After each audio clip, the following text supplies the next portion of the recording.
باوەریە پیرەکە کەنانی مەتتا 15 و ئیسا رابوو ژوێ دەرێچوو هەرەما سوور و سەیدایە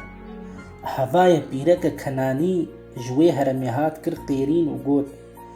یا خودان لاوێ داود ji min re dilovaniyê bike qîza min di rewşeke xerab de bi cinan veketiye lê belê îsa gotinek bersiv nedawe û şagirtên wî jê rica kirin û gotin wê ji me dûr bixîne ji ber golpey me ketiye û dike qîrîn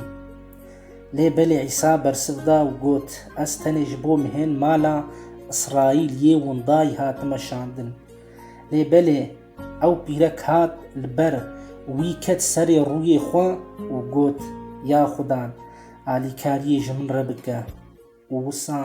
îsa bersiv da û got ne baş e got mirov nanê ber zarokan bigire û bavê ji ber kûçikan lê belê pîrekê jî got erê ya xudan lê kûçik jî ji wan hûrkên got ji sifra efendiyê xwe dikeve dixwe wê wextê îsa bersiv da û ji pîrekê re got